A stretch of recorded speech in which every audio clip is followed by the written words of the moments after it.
நிலவின் ஒளியை பிடித்து பிடித்து பாலில் நனைத்து கன்னங்கள் செய்து விட்டார்.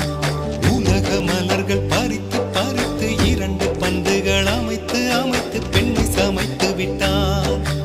அழகு என்பது ஆண்பாலா பெண்பாலா என்பதில் எனக்கு சந்தேகம் தீர்ந்தது. அழகு என்பது நிச்சயம் பெண்பாலடா.